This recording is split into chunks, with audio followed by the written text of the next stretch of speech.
आज हम इस वीडियो में डिस्कस करेंगे टॉपिक एग्जीक्यूशन ऑफ डिक्रीज, जो कि ऑर्डर 21 ऑफ सीपीसी में दिया हुआ है।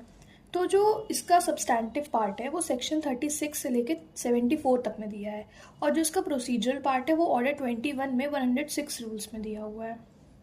अब हम ये जानते हैं कि एग्जीक्यूशन का मतलब क्या होता है। तो इसका मतलब है कि कोई एक ऐसा प्रोसेस जहाँ पे किसी डिक्री को या फिर ऑर्डर को इन्फोर्स कराया जाता है या फिर इम्प्लीमेंट कराया जाता है बाय द एग्जीक्यूटिंग कोर्ट।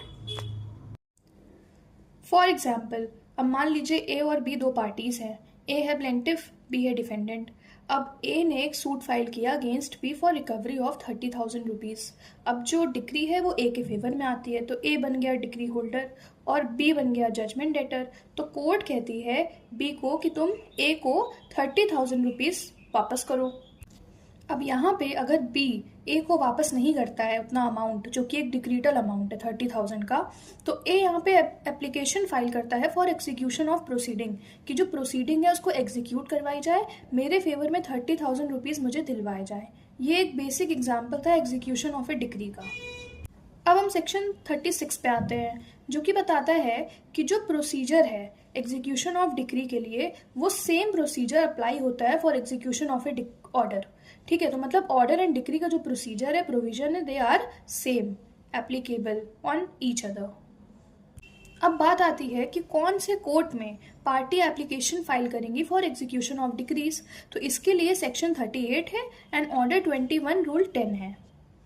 तो पहली कोर्ट इसमें है ऐसी कोर्ट जिसने डिक्री को पास किया। दूसरी कोर्ट है जहां पे डिक्री को भेजा गया है फॉर एग्जीक्यूशन, मतलब एक कोर्ट से दूसरी कोर्ट में भेजा फॉर एग्जीक्यूशन ऑफ डिक्री, तो दूसरी कोर्ट वो कोर्ट हो गई। तो इन दोनों कोर्ट्स में एप्लीकेशन भेजी जा सकती है फॉर एग्जीक्यूशन। अब हम बात करते हैं कौन सी कोर्ट पास करती है डिक्री को। उसके लिए सेक्शन 37 है। तो पहली कोर्ट हो गई कोर्ट ऑफ फर्स्ट इंस्टेंस, मतलब जहां पे पहली बार केस को हियर किया गया, जहां पे उसके लिए हियरिंग चली है।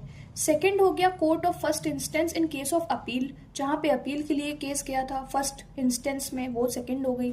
और थर्ड है कोर्ट ऑफ फर्स्ट इंस्टेंस में मान लीजिए कि वो कोर्ट सीज हो जाती है या फिर वहां पे जुरिस्डिक्शन नहीं बचता है उस कोर्ट के पास में कि मैटर को ट्राई किया जाए, तो उसको हम दूसरी कोर्ट में भेजेंगे which has jurisdiction to try that suit. ठीक है, तो ये हो गया सेक्शन 37। अब हम आते हैं सेक्शन 39 पे कि कब कब कोर्ट जो है अपनी एक डिक्री को किसी अदर कोर्ट में भेज सकती है फॉर एग्जीक्यूशन।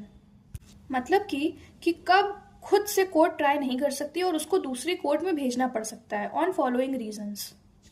मान लीजिए जो जजमेंट डेटर है जिसके अगेंस्ट में केस गया है वो रिसाइड करता है किसी और जुरिस्डिक्शन ऑफ कोर्ट में, मतलब उसका जो लोकेशन है जहां वो रिसाइड करता है वो किसी और जुरिस्डिक्शन में आता है। दूसरा है इनसफिशिएंट प्रॉपर्टी है, जो प्रॉपर्टी अटैच करवानी है फॉर द डिक्री होल्डर वो इनसफिशिएंट पड़ रही है, इसलिए हमने भेजा जो एग्जीक्यूटिंग कोर्ट के पास में अपना मैटर। और तीसरा है जो डिक्री है वो डायरेक्ट कर रही है सेल या फिर डिलीवरी ऑफ इमूवेबल प्रॉपर्टी, जो कि किसी और जुरिस्डिक्शन में आती है। तो और चौथा है for others reason, other reason मतलब इन सब रीजन से अलावा कोई रीजन है उसको राइटिंग में करके ले देना होगा कोर्ट को कि why they are sending it to another court.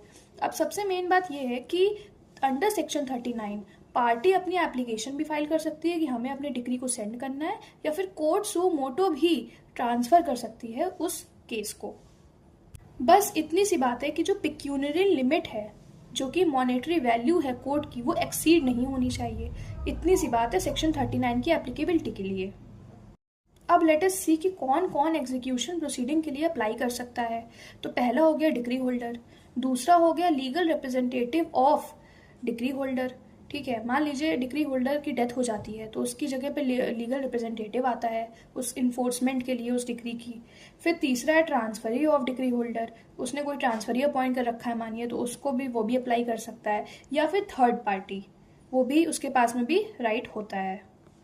अब किसके अगेंस्ट में उस डिक्री को हम फाइल करते हैं एग्जीक्यूशन के लिए, तो सीधी सी बात है, जजमेंट डेटर। दो पार्टीज होती हैं, एक होता है डिक्री होल्डर जिसके फेवर में डिक्री गई है, और एक होता है जजमेंट डेटर जिसके अगेंस्ट में डिक्री गई है। तो अगेंस्ट में तो जजमेंट डेटर के ही होगा, या फिर एलआर ऑफ जजमेंट डेटर। जैसे एलआर ऑफ डिक्री होल्डर थे, वैसे ही मान लीजिए जजमेंट डेटर है, उसकी डेथ हो जाती है, तो उसके लीगल रिप्रेजेंटेटिव जो है उसको इन्फोर्स करवाएंगे कि डिक्री होल्डर को पैसा दिया जाए, या फिर जो भी सब्जेक्ट मैटर है उस पर इन्फोर्समेंट हो। अब कुछ सेक्शंस हैं जैसे कि 40 से लेके 45 तक, उसको हम एक बेयर रीडिंग कर लेंगे। Transfer of decree in another state, जो कि सेक्शन 40 है। तो कभी कभी क्या होता है कि एक जगह, जैसे एक जगह पे डिक्री आ गई, अब उसको दूसरे स्टेट में भेजना पड़ रहा है फॉर एग्जीक्यूशन। मान लीजिए यूपी में आपकी डिक्री आती है, बट जो प्रॉपर्टी है वो सिचुएटेड है एमपी में, तो हम उसको एग्जीक्यूट कहाँ करवाएंगे, एमपी में, इसलिए ट्रांसफ़र करना पड़ा डिक्री को। 41 में क्या बता रहे, रिजल्ट ऑफ एग्जीक्यूशन प्रोसीडिंग। अब रिजल्ट ये है कि उसको एक सर्टिफिकेशन मिल जाएगा कि this decree is being executed, कि मतलब क्या मैटर था, कैसे एग्जीक्यूशन हुआ, उस पर किसके फेवर में गया, एग्जीक्यूशन प्रॉपर्ली हुआ कि नहीं हुआ, वो पार तो नहीं था, ये सब एक सर्टिफिकेशन दिया जाएगा। अब सेक्शन 42 है जो बता रहा है powers of court in transfer decree, मतलब कि अगर डिक्री को ट्रांसफ़र किया गया तो वो पावर्स क्या क्या होंगी, ये 42 में दिया है।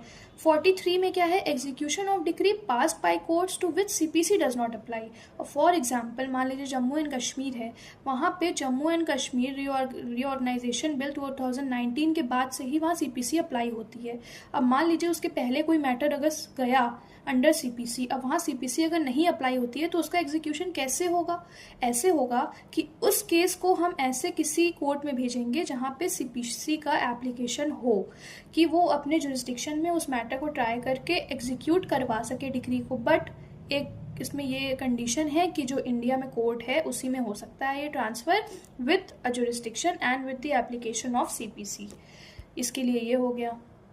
अब 44 हमारा बात करता है execution of decrees by revenue courts to which CPC does not apply. तो उस केस में जो स्टेट गवर्नमेंट है वो ऑफिशियल गैजेट नोटिफिकेशन निकाल के उस पूरे स्टेट के ऊपर सीपीसी का एप्लीकेशन फॉलो अप कर सकता है, तो ये स्टेट गवर्नमेंट के पास में पावर आती है। सेक्शन 45 बात करता है आउटसाइड इंडिया, मतलब ऐसी कोर्ट्स जो प्रेजेंट हैं outside the jurisdiction of India, तो वहाँ पे कैसे प्रोसीजर होगा फॉर एग्जीक्यूशन, ये बताया गया है 45 में।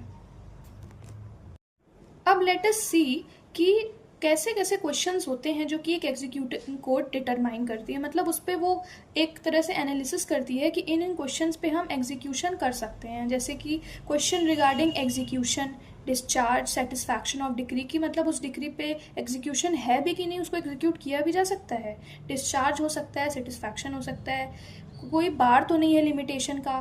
फिर कोर्ट क्या अटैच, अरेस्ट, ट्रांसफ़र कर सकती है डिक्री को। फिर वो किसी डिक्री को इंटरप्रेट भी कर सकती है, मतलब उस पर वो अपना लिबरल इंटरप्रिटेशन भी लगा सकती है कोर्ट, एग्जीक्यूटिंग कोर्ट।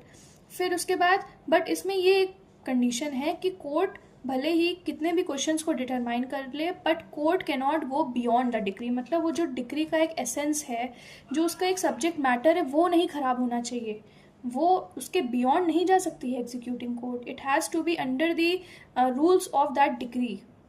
तो ये सब क्वेश्चंस हैं जो कि डिसाइड करती है एक एग्जीक्यूटिंग कोर्ट। अब हम देखते हैं एक डिक्री कब तक एग्जीक्यूट करवाई जा सकती है। अब ऐसा तो है नहीं कि एक डिक्री है तो उसको हम सालों साल तक चलाएंगे और वो जो है एग्जीक्यूशन के लिए हमेशा रेडी रहेगी। तो उसके लिए 12 ईयर्स का एक लिमिटेशन पीरियड है कि 12 ईयर्स तक आप किसी भी डिक्री को एग्जीक्यूट करा सकते हैं। अब एक इम्पॉर्टेंट क्वेश्चन बनता है कि क्या जो रेस जुडिकाटा का प्रोविजन है वो एग्जीक्यूशन ऑफ डिक्री पे अप्लाई करेगा कि नहीं करेगा। तो जो एक्सप्लेनेशन 7 है ऑफ सेक्शन 11 वो साफ साफ कहता है कि रेस जुडिकाटा के जो प्रोविजंस हैं they will apply on execution of decree. तो सेक्शन 11 इज एप्लीकेबल हेयर। अब हम बात करते हैं प्रिसिप्ट्स की, सेक्शन 44 जो कि इसी में आता है अंडर एग्जीक्यूशन ऑफ प्रोसीडिंग। तो प्रिसिप्ट्स क्या होते हैं, एक जुडिशियल ऑर्डर होता है, एक डायरेक्शन होता है, बेसिकली एक ऐसा डायरेक्शन कि आप जजमेंट डेटर को कह रहे हैं कि आप अपनी प्रॉपर्टी अटैच करिए फॉर डिक्री होल्डर। ये इशू कोई किया जाता है कोर्ट से जिसने डिक्री पास की है, जहाँ से डिक्री निकली है वही कोर्ट प्रिसिप्ट्स निकालते हैं, मतलब ऑर्डर्स एंड डायरेक्शंस वो निकालते हैं, फॉर्मुलेट करते हैं। एक तरह से कह सकते हैं कि एक फॉर्मल एप्लीकेशन होती है जो कि डिक्री होल्डर जजमेंट डेटर के लिए निकालता है फॉर द एग्जीक्यूशन। ठीक है, बस ये इसमें एक कंडीशन है कि जो प्रॉपर्टी है वो लोकल जुरिस्डिक्शन में होनी चाहिए for the notice of precepts. And इसको इशू करने के लिए जो कोर्ट है जहाँ पे इशू हो रहा है, it should be competent enough to execute that decree. मतलब उसके पास में जुरिस्डिक्शन प्लस कॉम्पिटेंसी होनी चाहिए उस डिक्री को एग्जीक्यूट करवाने के लिए। अब गार्निशी ऑर्डर क्या होता है, नेक्स्ट टॉपिक। तो गार्निशी ऑर्डर भी एक तरह से जुडिशियल ऑर्डर ही होता है जो कि कोर्ट से निकलता है, एक डायरेक्शन काइंड ऑफ। अब जो जजमेंट डेटर का डेटर है वही होता है गार्निशी। फॉर एग्जाम्पल देखिए, मैंने यहाँ पे लिखा है ए और बी है। ए है डिक्री होल्डर, बी है जजमेंट डेटर। बी को ए को 20,000 रुपीज़ देने हैं जो कि वो नहीं पे कर रहा है। अब बी ने क्या कर रखा है, बी ने सी को 20,000 रुपीज़ दे रखा है। अब यहाँ पे बी हो गया क्रेडिटर, सी हो गया डेटर। तो यहाँ पे जो सी है ही इज़ द गार्निशी। तो यहाँ पे कोर्ट विल ऑर्डर गार्निशी कि तुम ए को 20,000 रुपीज़ पे कर दो, जिससे कि ए का जो पैसा है वो रिकवर हो सके फ्रॉम बी। तो जो सी है वो बी को पैसा ना देके वो ए को पे करता है, जिससे कि फुलफिलमेंट हो सके ऑफ रिकवरी ऑफ मनी। तो ये जो ऑर्डर है इसको ओबे करना मैंडेटरी है, और इसमें एक नोटिस जारी की जाती है। अगर वो नोटिस नहीं दी जाती है तो वो वॉइड हो जाती है। तो इतनी सी बात है, जो गार्निशी होता है वो जजमेंट डेटर का डेटर होता है, ये दिमाग में रखने की बात है। तो these were some details regarding the execution of decree. इसमें कुछ बचे हुए टॉपिक्स हैं, उनको हम नेक्स्ट वीडियो में कवर करेंगे। Thank you.